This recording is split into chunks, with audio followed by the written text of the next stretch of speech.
Chapter 7. After a restless night thinking about Bear, chastising myself for falling so quickly, so hard for a man I barely knew, I awoke in a gloomy mood and nursed my disappointment with strong cups of coffee. My pep talk to myself was stern.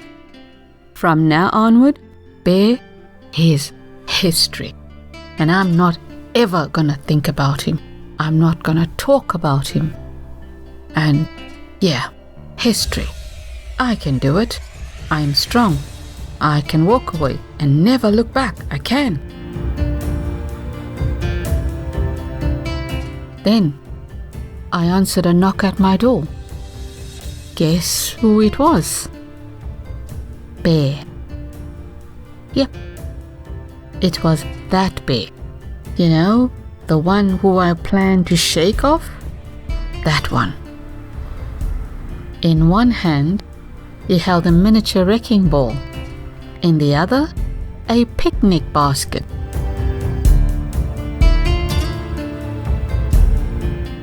At the sight of the wrecking ball, I chuckled. He took that as a cue to step into my apartment without an invite. "This better work, or I'm gonna use it on Mike's head," he warned, holding up the wrecking ball. I laughed, and he laughed too. Then, in a fairly serious voice, he said, "Arena, couple of things. My assignment been postponed. Oh, and good morning." "Morning, Bear," I said. "But I have no idea when I'll be called, okay?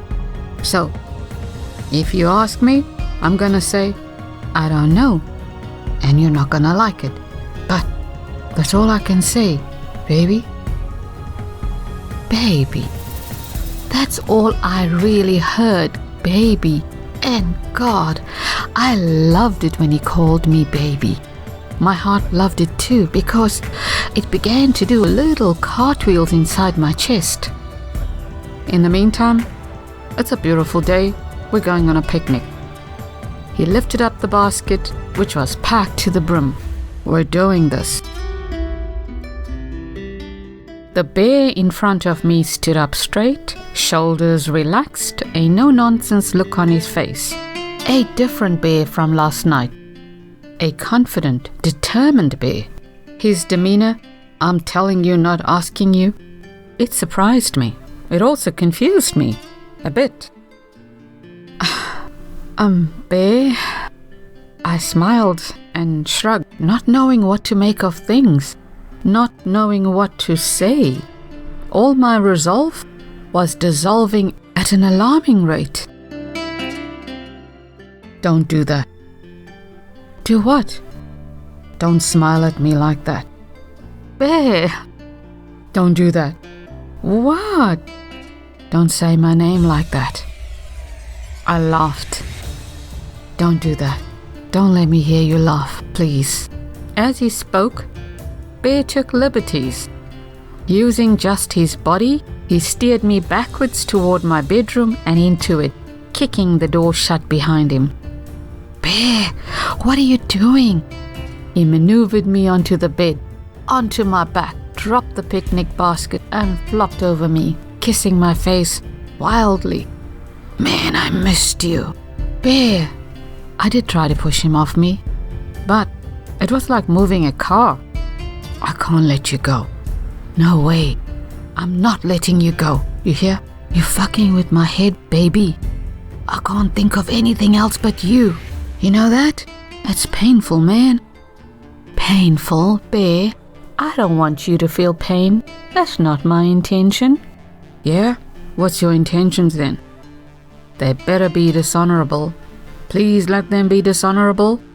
I giggled, then found myself reaching for his face with both hands and kissing his smiling lips. I couldn't help it. He was irresistible. With a growl, he kissed me back, his arms linking tightly behind my back, his body weighing deliciously down on mine. "Fuck the picnic, let's stay here." he said between kisses. No, Bear. Let's go to this picnic. Then can we resume? He wriggled his eyebrows at me. Maybe. He pumped his fist in the air. I laughed louder. Remember when I said I was a strong woman and that I was going to shake off Bear because he was a huge disappointment, blah blah blah? Well, you can strike that, because it turns out I wasn't that strong. Bear suddenly looked thoughtful. What is it, Bear? We gotta pick up Amy first. She'll be at McDonald's parking lot. That okay with you? Sure, of course. He got to his feet, picked up his picnic basket, and drew me in for one of those bear hugs that he was famous for. Whatever time I have with you guys, I'm gonna make it count. Got bacon, eggs, cheeses, all sorts of stuff guaranteed to make you feel guilty after you've eaten it. And we're gonna have breakfast in a beautiful spot. He kissed me on the forehead, the right cheek, the left cheek, the nose, and then on my lips. Fine, okay, let's go. I'll get Warren, you get Sasha. He smacked me on the butt. Move it! Within half an hour, we had baby Sasha seat strapped into his Jeep, Warren buckled up next to Amy, and we were bound for this great picnic spot near some natural waterfall in the Hawkesbury area that he promised would take my breath away. And it absolutely did. While I took in the amazing scenery and inhaled the fresh air, Bear busied himself making us bacon, eggs, coffee, insisted that I put up my feet and relax while he took care of everything. For me to do nothing? Now that was a treat. All I had to do was watch Bear do his thing. That was the easy part. I loved looking at him. Without that beard and mustache, he looked so different, sexy, and I wanted to look at him all the time. All he wanted to do was to feed me and kiss me all the time, which he did. When the feeding stopped, the kisses, they multiplied. When the kids weren't looking, we snuck them in. Small feathery ones, deep crushing ones, hungry greedy ones, intimate ones, the kind where he'd slip his hands under my top and caress my breast, the kind of kisses that came with him cupping my butt and drawing my hips smack into his, causing me to melt in all the places I should, causing me to grind against him, wanting more, needing more, right then and there. It was beautiful. It was also torture. With a smile, I watched him goof around with the kids, dangle them by their ankles, then beat his chest like King Kong. The kids chased him around, took him to the ground, appearing to love every minute of Bear's silliness. Even baby Sasha, she cooed at him and cried for him to carry her. But I particularly loved the way Bear interacted with my son. And as I watched them laugh together, all thoughts of dumping Bear and going on with my life without him evaporated. What have I got to lose? I asked myself. I could stand my ground, be determined, tough and demanding. I have standards, or I could go with the flow, and if it doesn't work, it doesn't. No big deal. I guess loneliness has something to do with my decision to stop overthinking and live in the moment. That and the fact that his kisses, his arms, his hugs, they were oh so heavenly. When it was time to return home, the kids, despite being tired, resisted. They wanted to stay longer, but we managed to get them into the Jeep. At just about every red traffic light, Bear would lean in and snatch a kiss, touch my thigh. or give me that look that reminded me that hours ago I was on my bed, on my back, with his body on top of mine, and that we had unfinished business between us, that there was a whole lot of resuming to do, as he called it. My body tingled at the memory, at his looks, and in an involuntary move, my hand found its way to rest on his thigh. A wanton move? Oh yeah. I just wanted to touch him, kiss him, have his body against mine all the time. I couldn't because of the kids, so it was torture. Sweet, sweet torture. "The light's green," one of the kids said. With an embarrassed chuckle, Bear tore his eyes away from mine and accelerated. Back at the apartment, Bear and I raced around to handle the kids, just so that we could be alone. While I bathed the kids and put them to bed, Bear unpacked and cooked us dinner. That's right, the man continued cooking. Was I lucky or what? The kids knocked out in minutes to my delight. After a quick shower, I slipped on a top and a pair of shorts and went into the kitchen in search of Bear. He wasn't there. The food was almost done and in the warmer, but he wasn't there. Minutes later, he rushes into the kitchen with 2 bottles of wine. What did I miss? Whenever Bear was in my kitchen, it just shrunk. He filled it up with just himself. "Where did you go?" I asked, taking in his fresh pair of jeans and creased t-shirt, straight out of the tumble dryer, I assumed. "Shower." He slapped his body randomly.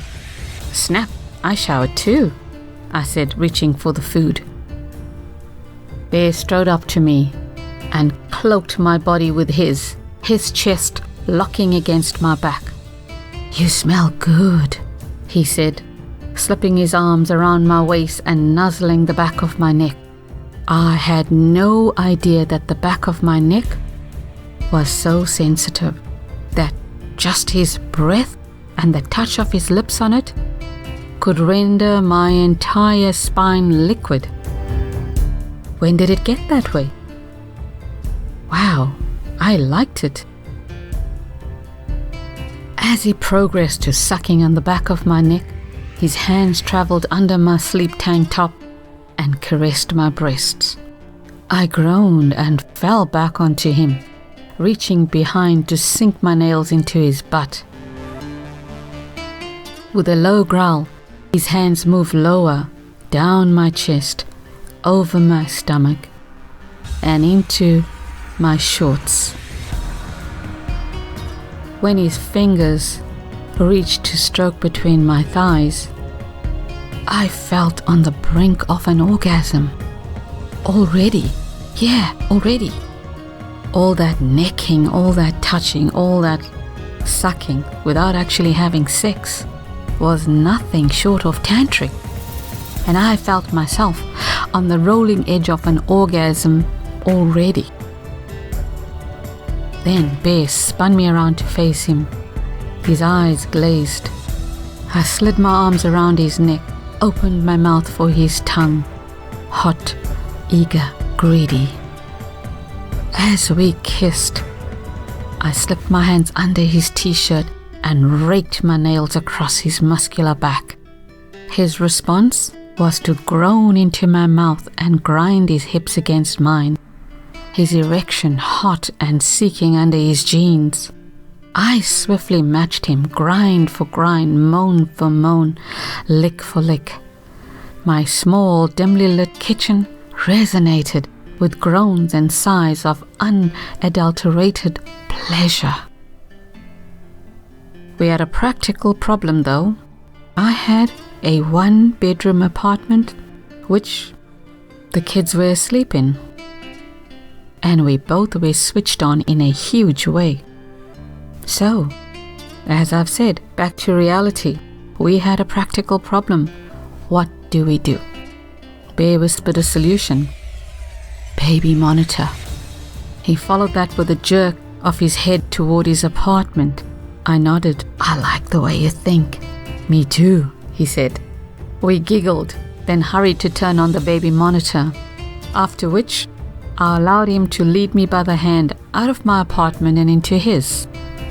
We were so turned on that we didn't even bother to switch on the lights or move to the bedroom. He had me up against the wall in his entrance hall, in the dark. His arms wrapped around my waist, his face buried between my thighs. As Bear hieroglyphed my core, I got loud, I got sweaty, I got wild, and the more I reacted, the more Bear gave. When I dropped to my knees and reached for his erection, it was his turn to get loud and call out my name over and over and over again. When Bear finally drove into me, I felt every inch of his length, and I raised my hips to accommodate more. I wanted all of him. Never before had I experienced such abandonment, such pleasure, and I wanted it to last. I wanted to savor every moment of it, to exist as one with Bear for as long as possible. We took turns at the wheel. He drove, then I drove, then he drove, and I drove. But when he was behind the wheel, it was different from Tom. Bear was firm, greedy, demanding.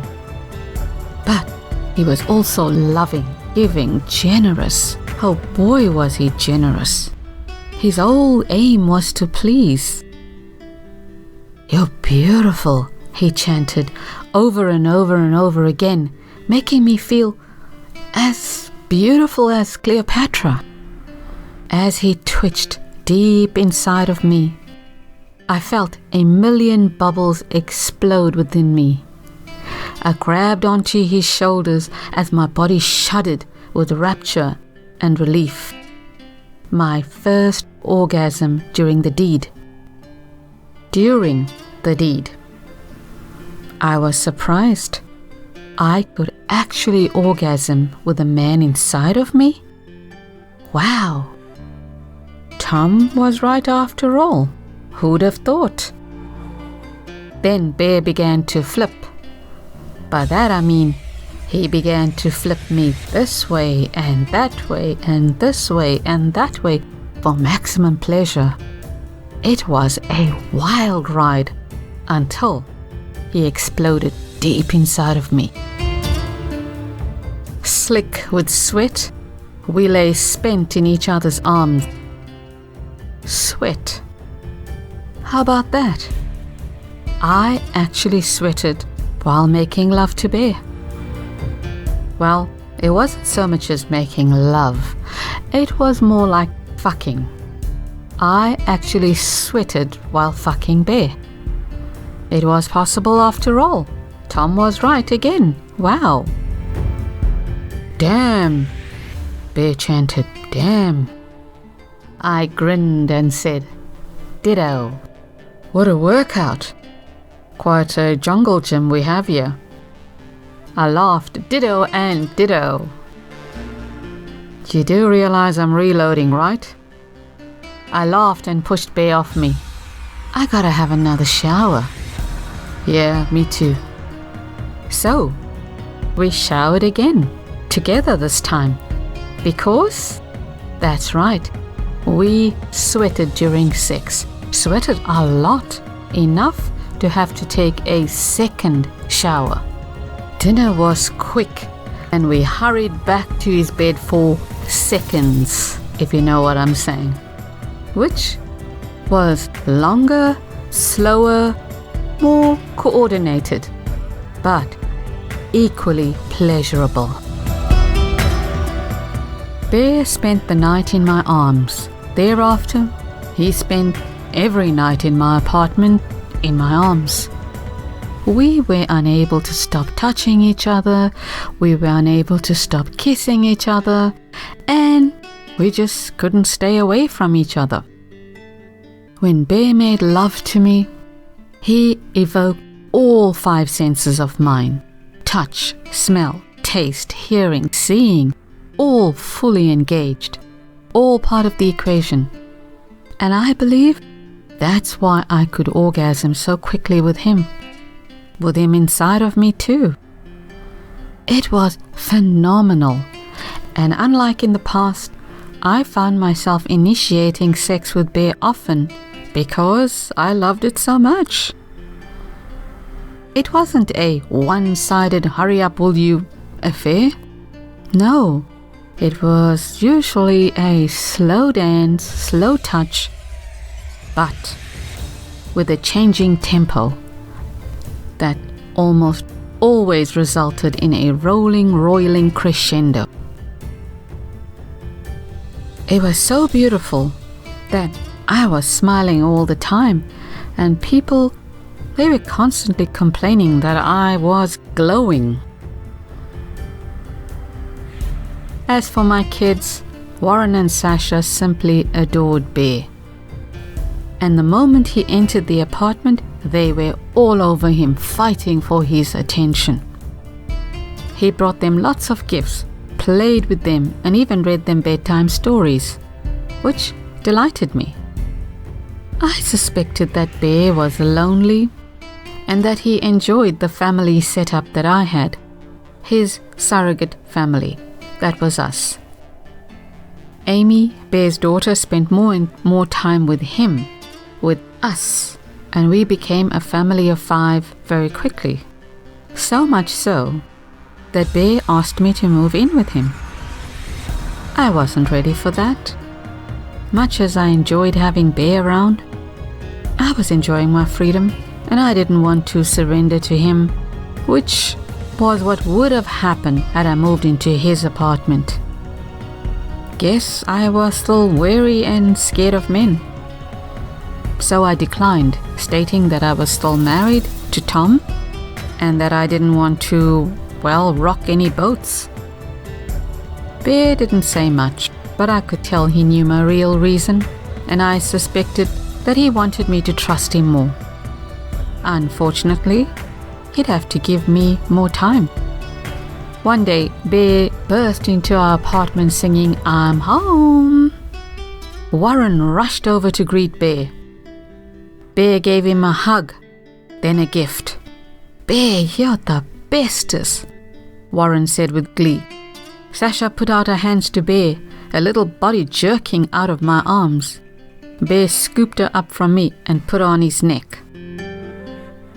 After which, Bear leaned in for a kiss. As I kissed Bear, I thought, we are the family in the commercial. You know that commercial that Warren once questioned me about? That pasta commercial? We were that family. Wow. I got tearful because it was a realization of a dream. How lucky was I to meet a beautiful man like Bear? Pinch me. No, don't. If it's a dream, allow me to continue dreaming. When I told Bear about the pasta commercial, he grew quiet, thoughtful, maybe a little sad too. After that, he laid it on thick, dramatized his return home. "I'm a home family," delighting Warren. Wonderful, right? There's more. To our absolute delight, Bear's assignment was postponed 2 more times for some reason, and that meant another 3 months together. We could hardly believe our luck. We hurried to enjoy every moment of our time together. During that time, though, Bear had to leave us, but only for 2 weekends away in Melbourne and Queensland. I didn't mind, at least I knew when he was leaving and when he would return. Another thing that endeared me to Bear, his generosity. It was absolutely astounding and could be called foolish by some people because he spent all his money on me and the kids. I no longer had to be frugal and cautious about money. Without me asking, he just took care of everything. Groceries, clothing, petrol, everything. He just did it all. And I felt unbelievable relief and gratitude. He asked for nothing in return, expected nothing. He just gave. All he wanted was to be part of my life. That was easy because I really wanted him in my life. He even gave me a credit card and insisted I keep it and use it. I didn't want to, but you know what? I did because I needed to. Now, Amy's mother was dating a younger guy who wasn't into kids, and I believe he was a tad impatient with Amy. This really bothered Bear, and it bothered me too. So, Amy spent more and more time with us, and that made Bear feel complete. I welcomed Amy with open arms, although I did feel a little concerned when she started calling me Mum. I mean, don't get me wrong, I didn't mind. In fact, I loved it, because I love children. But I was mindful that Amy had a mum already, and I didn't want to cause her mother any hurt or annoy her. So, we were now a family of 5 in that pasta commercial. Cool, right? There's more. My government assistance was finally approved. I was ecstatic. And from then onward, I avoided using Bear's credit card. My whole life was simply amazing, and each day was better than the last. Great, right? There's more. Yes. We were driving the kids to the beach when, at a red traffic light, Bear stopped and gave me that familiar sideward look. I turned out both my hands. What?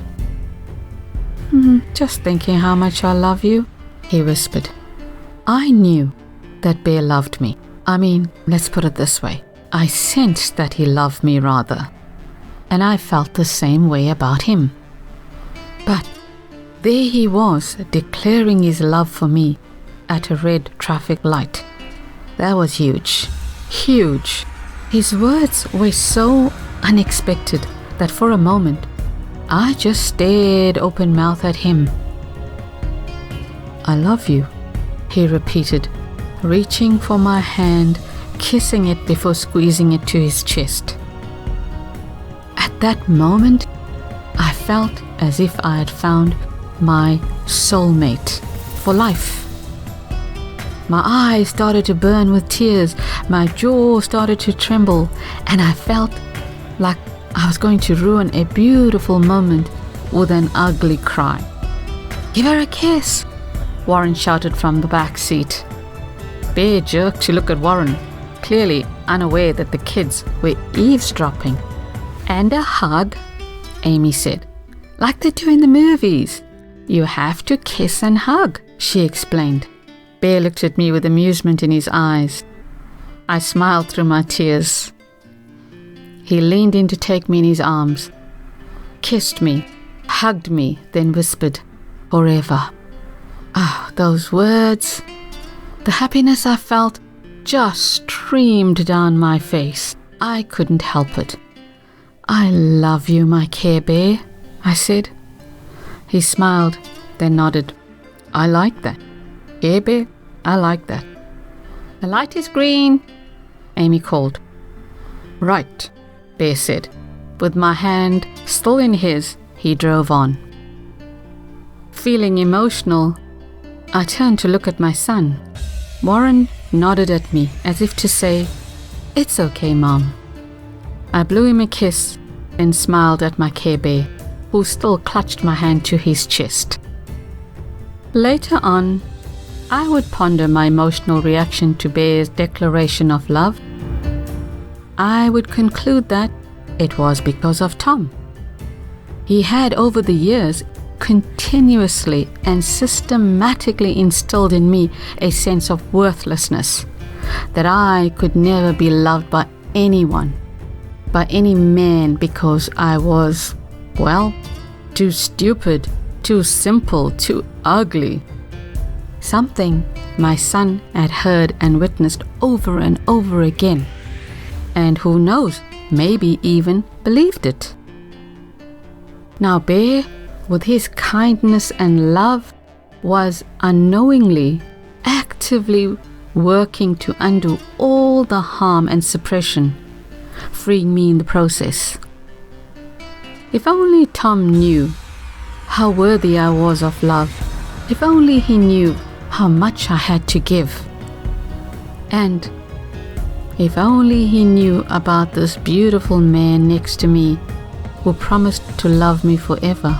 Well, I guess things have a way of working out, because a few months on my own and I was already in love with a wonderful man, and a wonderful man loved me. How could I not be happy? Every day with Bear was better than the last. It seemed like my life had finally come together. I had lived through a terrible storm that lasted years, and I had survived. Then, not only did I find my rainbow, but I found that jar of gold at the end of it. How cool was that? How lucky was I? Life was good. No, strike that. Life was simply great.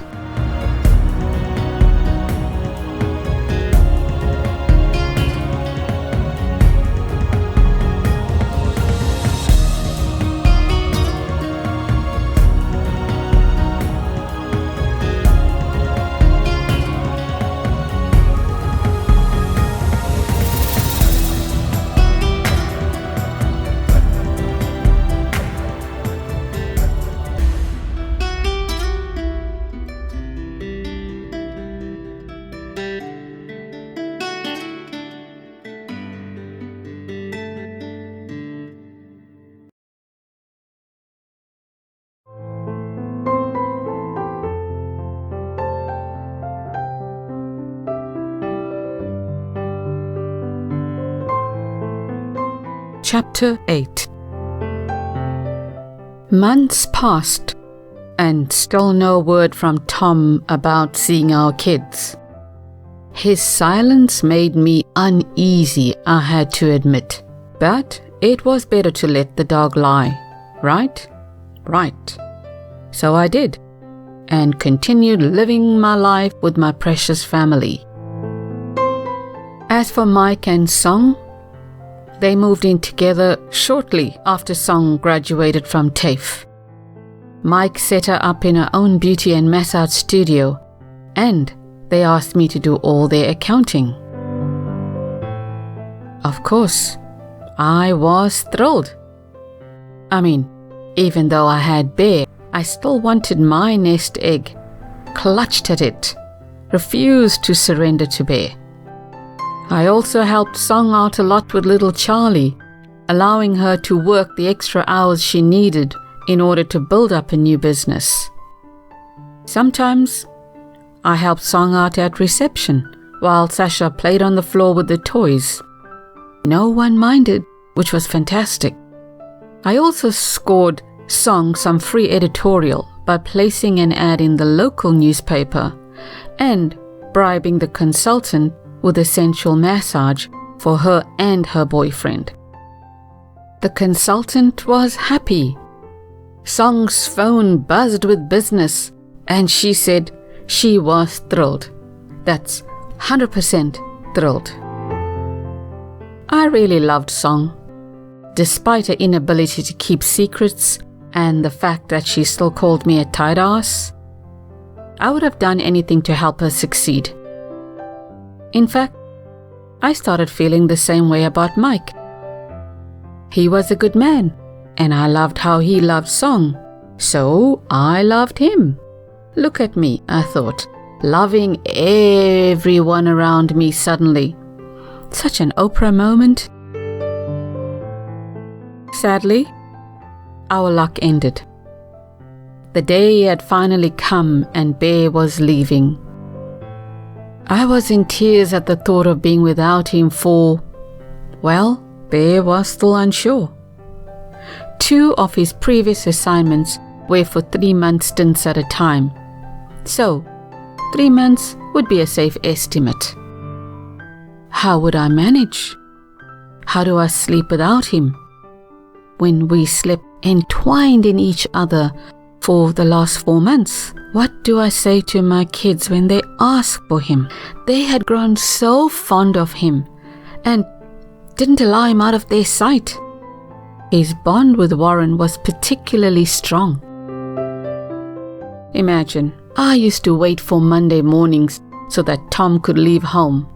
And if he went away on business, wow, I was in heaven. With Bear, it was all so different. I was crying. I just couldn't help it. Bear placed his palms on either side of my tear-stained face, looked into my eyes and said, "This will be my last assignment, babe. I promise. I'll ask for a transfer. We'll get married. We'll buy a house. And baby, we'll be happy. Trust me. I don't want to fuck this up, okay? I like what we have. I haven't been this happy and complete in years, okay? I need you. Understand that. I need you all. I like this us. I don't want to come back home if there's no us." I hugged him and said, "I love you so much, my Care Bear. Please come back to me. Don't let anything happen to you. I couldn't bear it, Bear. Oh God, please, Bear.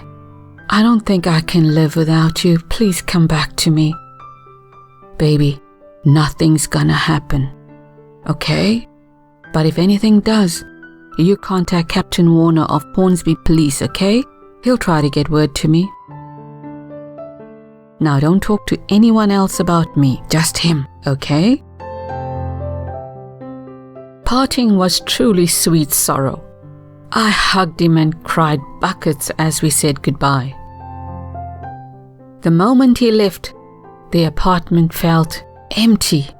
I felt empty, vulnerable, scared. My soul, it was pervaded with an overwhelming sense of loss. It was as if someone had turned out a light. Bear had taken my light with him. I could hardly wait for his return. Days after I said goodbye to Bear, Sasha developed an ear infection. Although she was on antibiotics, she was unable to sleep at night and therefore as cranky as hell. I drove her back to the doctor, who immediately referred me to an ear specialist. Sasha cried all the way to the ear specialist and all the way back home. Just screamed her lungs off in the back of my car. "Sasha, Mummy's gonna stop the car just now, darling," I said as I navigated my BMW through school hour traffic to pick up Warren. The heat in Sydney didn't help, a scorching 39 degrees Celsius. I was hot and exhausted from not sleeping for, 3 nights in a row, and I had the dark rings around my eyes to prove it. "Mommy's gonna carry you just now, my baby, just now. Hang in there." Sasha continued screaming. Feeling so rattled by her constant screaming and close to tears myself, I turned my car into Warrimoo Avenue in St. Ives, the suburb of Warren School, the same suburb I fled months ago. To avoid more turmoil in his life, and since it was paid for in advance, I had kept Warren in his preschool. Less than 5 blocks down the road from his preschool was a small string of shops, which I usually visited to pick up milk and bread and a bottle of cold water for Warren. It was routine for me to stop at these shops on my way to him. I pulled into the parking lot, only to find that there were no parking spots available. Damn! Behind me, Sasha yelled her lungs out. "Let me sing you a song, sweetheart," I said, lapsing into Incy-Wincy Spider. She screamed louder, so I shut up. Frazzled, I drummed my fingernails on the steering wheel while I waited for someone to pull out of a parking space, muttering, "Just now, my darling, hang in there." A long 5 minutes later, a Merc pulled out directly in front of the grocer I needed to visit. Relieved, I maneuvered my BM into the cramped parking space, cut the engine, scrambled out of the car, and opened the back door to take out Sasha. I balked when I saw her fast asleep. For a few moments, all I could do was stare at my baby who hadn't slept all night, who had barely slept for the past 72 hours. My dilemma: if I got her up, she would scream her head off again. If I let her sleep, I wouldn't be able to get my bread, milk, and water. I thought to myself, could I possibly leave her in the car while I ran in? I looked at the supermarket. Its entrance was about 10 feet away from my car. From where the cashier sat, she had a clear view of my car. The milk fridge was right next to the cashier.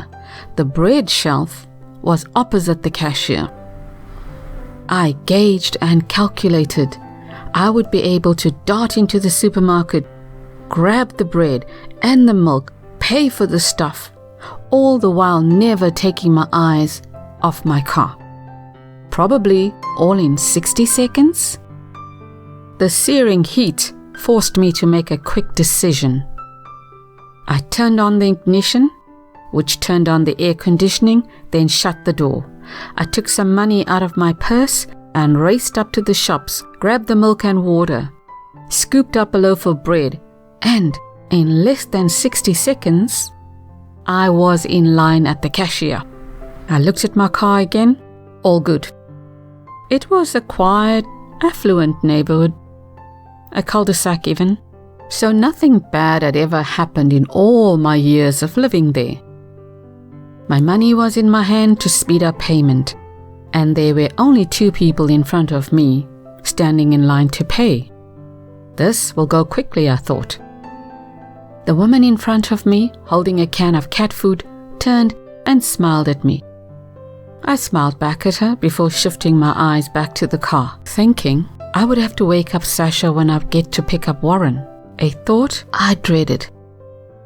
I expected her to be furious with me for getting her up, but I would have no choice. "Hot, isn't it?" the cat lady said. "Yeah, it is," I said in a tone of voice that did not encourage conversation. I just wanted her to pay for her stuff and move out of the way. She did, to my relief, took her cat food, her change, and shuffled away. I paid for my stuff and took a step forward. At that particular moment, the old lady with the cat food lost her balance and stumbled backwards into me, dropping her cat food and her loose change that she held in her hand.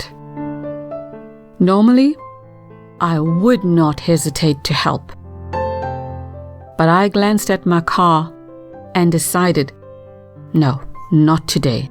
Let someone else do it. I walked on ahead. Guess what? Nobody did.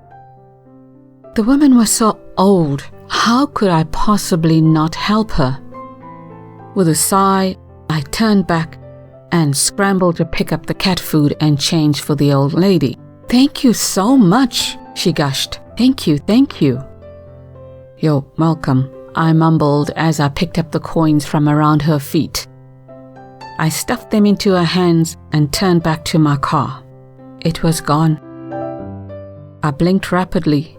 My car was gone. The parking space directly outside the grocer, where I'd parked my car, was empty. I looked around, craning my neck for a silver BMW X6. Nothing. My car was gone. Oh my God. Dropping my milk, my bread, my water, I ran up and down the parking lot looking for my car, thinking maybe I parked it somewhere else.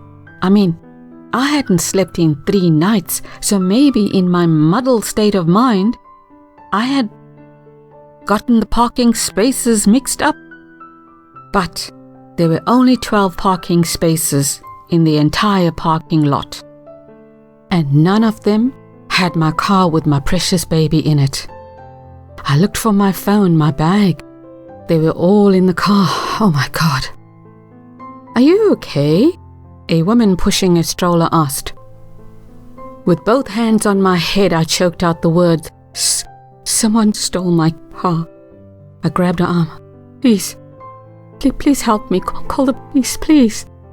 Your car? A group of teenagers congregated around me. I fought to get the words out. "Call the police. My baby's in the car." Your baby's in the car? Yes. Oh my God, your baby's in the car? Yes, my baby's in the car. Please. Then, like a deranged woman, I ran up and down the street, then back to the empty parking space I had parked in. As if by some miracle, Sasha would suddenly reappear in that parking spot. But my car with my baby in it was gone, stolen in broad daylight. "Officer, it's my ex-husband," I said, wringing my hands. It's him. I just know it's him. Please believe me, officer, it's him." It was a boiling hot day, yet I had goosebumps. The police officer, a female, nodded and said, "Okay, now why would he do that?" He wants to punish me. He wants to, I don't know. I think he wants to maybe prove that I'm an unfit mother, then take away my kids. He is behind this. I know it's him." Okay, ma'am. We hear you, and we're looking into it. We're doing everything we can to find your baby, rest assured. You just need to relax. Her voice was kind, reassuring even, but she missed the mark. I wasn't assured. And relax? A mother has just lost a baby, and you tell her to relax? Seriously? 4 detectives burst into the scene and took over from the cops. A man in his 50s with a striped shirt and a fatherly voice said, "Ma'am, I'm Detective Timms, and this here is my partner, Detective Hunter." I nodded at Detective Timms, then glanced briefly at the man standing next to him. He was watching me with his head tilted, his eyes hooded. "Now, we know that you've probably told a dozen or so people what happened, but please, we need you to tell us It's my ex," I interrupted. "He did this. Trust me, he did this. I know he did, Detective."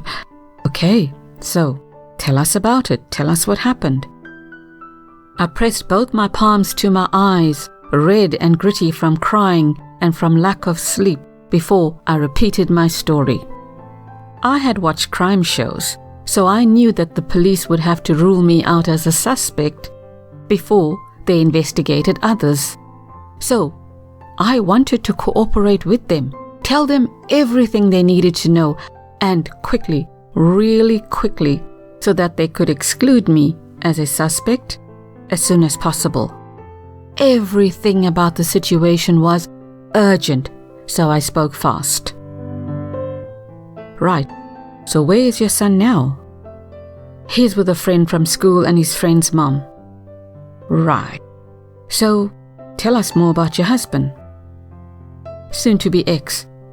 His name is Tom Porter, and he did this, Detective. He's been abusive to me. He started taking it out on my son, and that day I went the shopping, Warren, police, shelter." "Okay, Okay, so what kind of work do you do? I'm a part-time accountant. I work from home. I frowned. What has my work got to do with my car being stolen with my baby in it? He was wasting valuable time asking me such irrelevant questions. Please, please, detective, I beg you, please look for my baby, please. Ma'am, every cop in Sydney is looking out for your baby and your car right now. He pointed to the sky. Hear that? I looked up at the skies. I couldn't see a helicopter, but I heard the whir of it. That's good, that's good. I wrapped my arms tightly around my body and said, it's been 2 hours, detective. We aren't going home until we find your baby, rest assured. Feeling weak, I sat on the sidewalk. A female officer crouched in front of me with a bottle of water, even though I hadn't asked for it. Is there anyone I can call for you? Family members? Well, no, all my family, they're in South Africa, but you can call Song and Mike, they're my friends. I gave them Song's number. Anyone else I can call? I gave them Fatima's number, the leader of the domestic abuse support group. They called her too. Do you have a boyfriend? Dating anyone perhaps? She scribbled on a notepad as I answered. Yes, but he's away. Away? I nodded. He's a cop. Oh, he's a cop too? Yeah, his name is, Bear Shaw. Actually, his name is Shane Shaw. I don't know where he is right now. You don't know where he is? Yeah, he couldn't tell me, but he couldn't tell you? Yeah, but you guys, you will know. She blinked rapidly before continuing her scribbling on a notepad. After which she said, okay, we'll look into it. Be right back. Officer, tell him, Shane, tell him I need him. Tell him to come home, please. Tell him I need him. She bobbed her head as I pleaded. I grabbed her arm, looked into her eyes and said, he did this. Officer, he did this. Your boyfriend? No, my ex, Tom. He vowed that he was going to hurt me because I left him. He promised on the life of my children that he would. Swore, officer, he swore. She nodded slowly. About 30 minutes later, she returned and sank to her haunches next to me. Arena? Yes? Arena, your ex-husband Tom? Yes. He's in South Africa.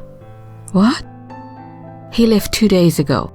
We've talked to him on the phone and he's arranging to fly back on the next available flight. What? I looked at her in disbelief. That can't be. No. Arena, we've contacted his officers, the airline, and we can confirm that he did indeed board a flight to South Africa 2 days ago. We've even obtained footage of him boarding the plane. Are you sure? Yes. We've checked out his credit card with the bank. Showed a string of activity in Cape Town over the last couple of days. Over the last couple of hours even. All I could do was stare. How could that be? I was so sure it was Tom.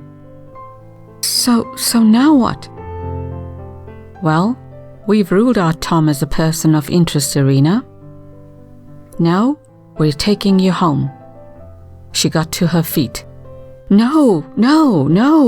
I want to stay here. My conscience wouldn't allow me to leave. It bludgeoned me. I felt that if I left the parking spot, I would somehow be leaving Sasha behind. It didn't make sense, sure, but fear, panic, guilt. That trio had stripped me of all rational thinking. Arena, listen to me. We're arranging a press conference for you to appeal to the person who took your car and your baby Sasha. Okay? Press conference? Okay, sure, let's go. I jumped to my feet, eager to plead to whoever it was that had Sasha. I was ready to describe her to the public and, if need be, go on my knees and beg the nation to help me find Sasha. I would do whatever it took to find her. The press conference was a disaster. To my dismay, as I talked about my baby, I cried so much that I failed to get out half the things I wanted to convey to the public about my baby. I had done a terrible job with my appeal. Talking about Sasha was so painful that I broke down at the very beginning of the press conference, and I could barely string sentences together. "I'm so sorry," I said to the police after the press conference. No, you're right," they said. "You're human. It's understandable. Let's get you home." On my way home, in the backseat of the patrol car, my mind drifted to Tom's parting words. "I will make you pay for this, Arena," he had said in a clear, concise, and meaningful voice. "In the worst possible way, you will live to regret this.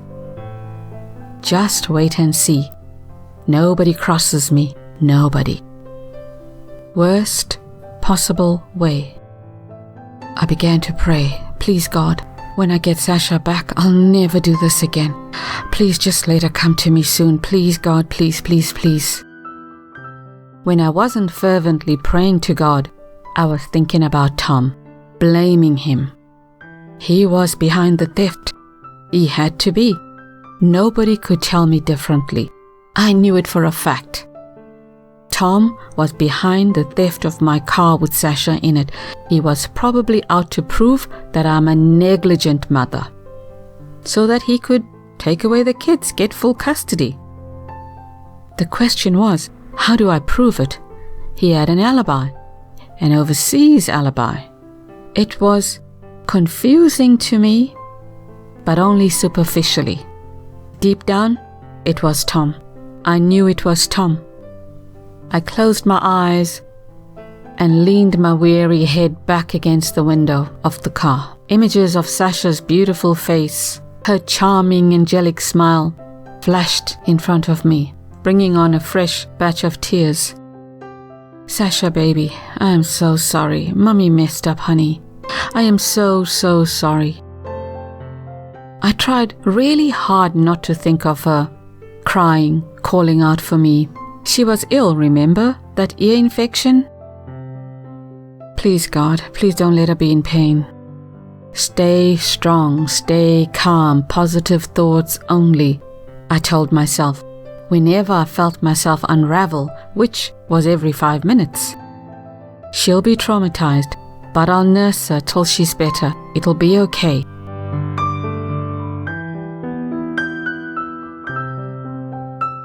We arrived at my apartment in Hornsby, where Song, Mike, and Fatima, and some other residents who I had befriended, awaited me, all with worried looks on their faces. I held on to Song and wept. "Tom did this, Song. I know that for a fact. Don't tell me otherwise. He did it, Song." All my friend could do was shake her head from side to side, probably because she had no idea what to say.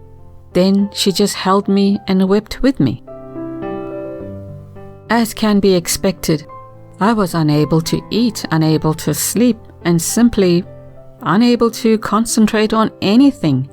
My mind a cauldron of dark, worrisome thoughts. 2 female police officers stayed behind with me, just in case it turned out to be a kidnapping and ransom became an issue. Yeah, to my surprise, Tom was worried that his wealth may pose a kidnapping issue. According to the police, that is. Was Tom that wealthy? I wondered. At around 10 that night, the cops sent everyone home. Not Zong. She flatly refused to leave, no matter what the police said to her. She stayed, sat on a chair next to me, her fingers linked under her chin, a tear-stained face lined with worry. Around midnight, an officer finally kicked out a protesting song, then said to me, "Get some rest while you can. You're gonna need your strength." I couldn't sleep at all. But, to cooperate with the police, I lay in bed with Warren in the dark and thought about Sasha, trying my best to send her positive vibes. I even hummed lullabies, the ones I usually sang to her, hoping that somehow, telepathically, she would hear my voice and find comfort in it. I was desperate. At that moment, I was probably the most desperate woman in the entire world. I did not sleep a wink, did not even doze. At around 7 that morning, I got out of bed, and in a daze, I gave Warren his breakfast. He was quiet, didn't say anything, just gave me hugs and kissed my face several times. Of course, I was worried, distracted, and paid him no attention whatsoever. I was so anxious, I didn't even make myself a cup of coffee. One of the policewomen stationed in my apartment handed me a cup. I thanked her, took a sip, then forgot to drink it. "Where is Sasha?" I asked myself as I paced. "Where is my baby? How can they not find her?" When I saw the 2 detectives walk into my apartment at around 9 a.m., I jerked to attention. They found my baby. I ran over to them. "Did you find her?" Detective Timms nodded. "Oh, thank God. I have to give her an antibiotic." "Ma'am." "Be with you in a moment." I turned and ran to fetch her medication. "Ma'am." I stopped and turned to look at the detective, startled by his tone of voice. He flashed a palm at me, then said, "Ma'am, we found the car, and ma'am, Sasha was in it, but ma'am, I'm afraid she didn't make it."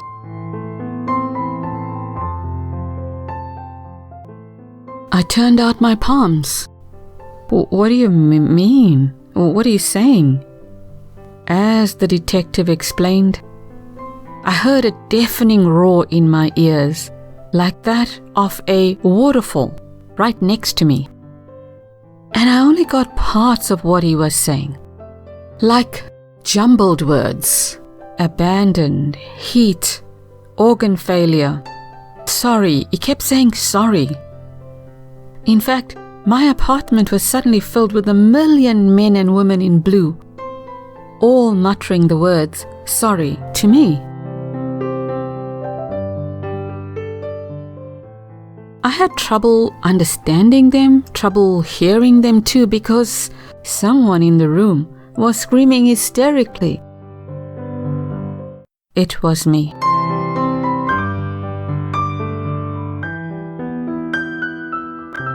To listen to more of Eve Rabi's audio works on YouTube, please like this post and subscribe.